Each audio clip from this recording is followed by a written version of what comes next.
In 480 BC, the Persian Empire was not a country, it was a fact of life. It stretched from the eastern edge of modern Greece all the way to the borders of India. 30 nations with dozens of languages. An administrative machine so vast that when the king decided to build a road, the road ran for 2,000 miles. Even when he decided to dig a canal through solid rock, 10,000 slaves made it happen. When he decided to bridge an ocean strait with boats so his army could walk from one continent to another, that happened too. His name is Xerxes, and he was coming to Greece not for territory, not for trade routes, or for any cold strategic reason. He was coming because 10 years earlier, a small Athenian army had destroyed a Persian expeditionary force at a place called Marathon, and his father had died before he could answer for it. Xerxes inherited the throne and that humiliation on the same day. For 4 years he did nothing but prepare. He assembled soldiers from every province of his empire, from the banks of the Nile, the Indus Valley, and the steppes of Central Asia. When his first bridge of boats across the Hellespont was torn apart by a storm, he had his engineers executed and ordered the water itself whipped 300 times as punishment. That detail alone should tell you everything. This was not a general pursuing objectives. This was a god-king who had confused his will with the laws of nature, and he was bringing everything he had to erase a civilization that had dared to defy him. The Greeks who stood to face him were not a nation. They were a collection of rival city-states who spent most of their time fighting each other, and the alliance they formed to resist Persia was fragile and held together mostly by shared terror. But one state stood apart. Sparta was an experiment in human engineering that had been running for 300 years. While Athens was building democracy and philosophy and art, Sparta was building one thing only, which is the perfect soldiers. Their entire society was a machine with a single output. It started at birth. Spartan elders examined every newborn child. If the infant looked weak or imperfect, it was left on a hillside to die. Surviving that inspection was the first test. It would not be the last. At 7 years old, boys were taken from their families and entered the agoge, a state-run training program that lasted over a decade. They were housed in barracks. They were deliberately underfed, not out of cruelty but strategy, because hunger sharpens instinct and forces resourcefulness. They were taught to steal food. If they were caught, they were beaten. Not for stealing, but for the incompetence of getting caught. They were taught to endure pain without sound, to obey without hesitation, to regard their own comfort as an irrelevance and their own survival as secondary to Sparta's needs. The Spartan culture had a name for the soldier who ran from battle. They called him a trembler. He was not punished by law, but he was punished by everything else. His mother would not speak to him. His city would not claim him. He would move through Spartan society like a ghost. Present but invisible, the Spartans had essentially made cowardice a fate worse than death. This is the culture that produced Leonidas, a king who had survived everything the agoge could throw at him. A man who, the oracle at Delphi told him that either Sparta would fall or a Spartan king must die. He did not rage, grieve, or bargain. He chose 300 men, specifically men who already had sons, so their family lines would survive what he was about to do. And he walked north. The pass at Thermopylae was chosen with cold, surgical precision. In 480 BC, it was a defile barely 100 meters wide at its narrowest point, squeezed between a sheer cliff face to one side and the Malian Gulf to the other. It had sulfur springs nearby that steamed and reeked of the underworld, which is how it got its name, the Hot Gates. On an open plain, Persian numbers would simply fold around any Greek force and swallow it whole. Here, that geometry was impossible. It did not matter that Xerxes had 300,000 soldiers if only the width of the pass, maybe 8 men across, could actually reach the Greek line at once. The rest of the army would stand behind them, waiting and unable to help. The Greeks arrived first, and rebuilt an old wall near the narrowest point. Behind that wall, the Spartan Phalanx took its position. The Phalanx was not just a formation, it was a weapon system. Each soldier carried a bronze breastplate, bronze greaves on his legs, and a helmet that covered his face.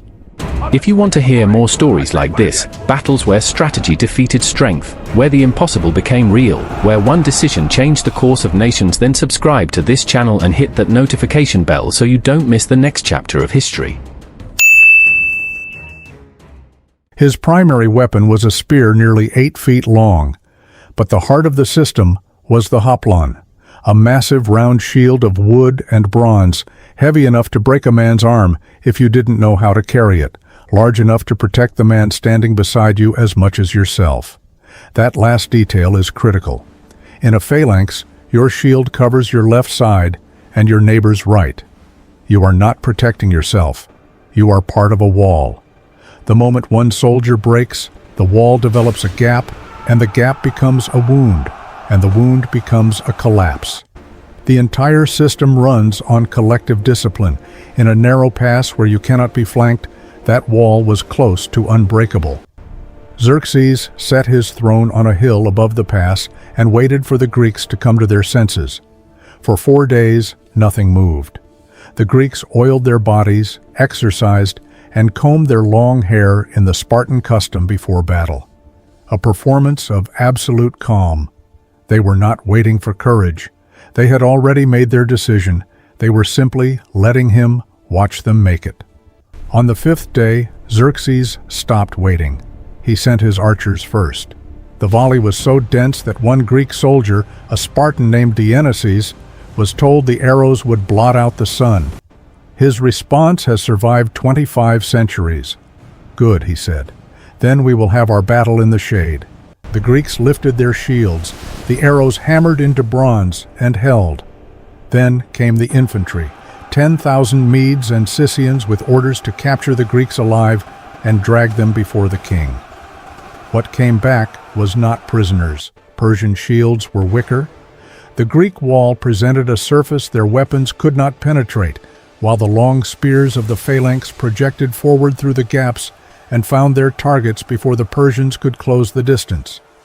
The Greeks fought in rotating relays, fresh ranks cycling to the front, while exhausted soldiers pulled back to recover.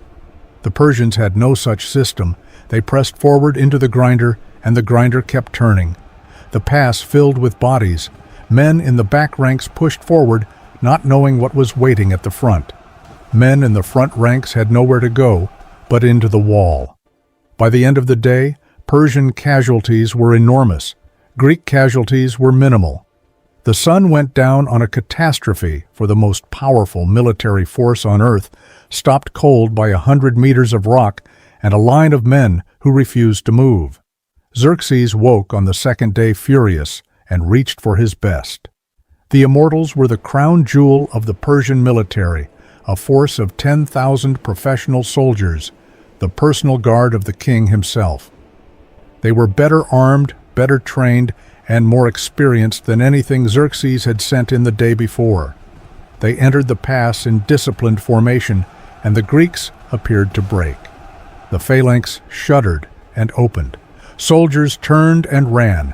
The immortals surged forward in pursuit, their formation dissolving in the chase, every instinct pulling them toward the retreating enemy. And then, on a signal no one outside the formation could hear, the Greeks stopped. They turned in unison. The wall reassembled in an instant, shields locking, spears lowering, and the immortals ran headlong into it. The slaughter was worse than the day before. Herodotus records that Xerxes rose from his throne 3 times in a single afternoon, not in triumph. In something closer to disbelief, he had thrown his finest soldiers at a line of men that would not break, and the finest soldiers were dying by the hundreds against a wall of bronze that simply stood there, absorbing them. 2 full days, an army of potentially 300,000 men, and the pass had not moved. What broke the Greeks was not strength, it was a name. His name was Ephialtes, and history has never forgiven him. He was a local man who went to the Persian camp on the 2nd night, carrying the one thing Xerxes could not take by force: knowledge. Specifically, knowledge of a mountain trail called the Anopeia Path, a route that wound through the high ground above the pass and came out directly behind the Greek position. Leonidas knew the path existed. He had stationed 1,000 Phocian soldiers on the mountain to guard it. But in the pre-dawn darkness of the third day, the Persian immortals appeared out of the forest above the Phocians like a nightmare made solid. The Phocians, believing themselves to be the target, retreated uphill to make their stand. The Persians ignored them completely and continued down the far side of the mountain. A runner reached Leonidas just before first light. The pass was no longer a trap for the Persians. It had become a trap for him. Leonidas called his commanders together in the gray dark before dawn. The argument for retreat was not weakness, it was logic. Leonidas agreed with every word of it. He ordered them to leave. The bulk of the Greek army pulled out while the night still offered cover. Leonidas and his 300 Spartans stayed to hold the pass and cover the retreat. What happened next is one of the most quietly devastating moments in ancient history. Every soldier from the city of Thespiae, 700 men under their commander Demophilus, refused to leave. Not because they had to, because they looked at what Leonidas was doing and decided they were not the kind of men who walked away from it. They had no oracle, no sacred law, no prophecy binding them to this ground. They had only their own character. All 700 of them chose to stay and die. History tends to call this the last stand of the 300. The 700 Thespians deserve better than that. Together, Spartans, Thespians, and a contingent of Thebans, some of whom would eventually surrender, roughly 1,500 men prepared to meet the full weight of the Persian army for one final day. Leonidas told them to eat well. They did not wait behind the wall. When the Persian army advanced from the front and the immortals closed in from behind, the remaining Greeks moved forward, out from their defensive position and into the wider part of the pass, with the deliberate intention of taking as many enemies with them as possible before the end. What followed was not a battle in any tactical sense. It was an act of controlled destruction being performed by men who had stopped calculating odds. Spears shattered, swords broke. Herodotus writes that when their weapons were gone, they fought with their hands and their teeth. Leonidas fell somewhere in the center of the fighting, and a savage struggle broke out over his body, the Persians trying to claim it as a trophy, the Spartans fighting to keep it. 4 times the body changed hands. Eventually, the sheer mass of the Persian army pushed what remained of the Greek force back to a small hill near the wall. There, surrounded from every direction, they made their final circle. The Persian archers ended it from a distance. By the time the arrows stopped, almost everyone in that circle was dead. Xerxes won the pass. He was so enraged by what it had cost him that he had Leonidas's body decapitated and the head mounted on a spike, an act considered barbaric even by the standards of an ancient world not known for restraint. Within weeks, the Greek fleet destroyed the Persian navy at Salamis. Within a year, a unified Greek army broke the Persian land force at Plataea. The invasion was over. The delay at Thermopylae did not save Greece, but it bought the hours and the will and the unified fury that saved it. On the stone above the dead, the poet Simonides carved 11 words that have outlasted every empire involved in this story.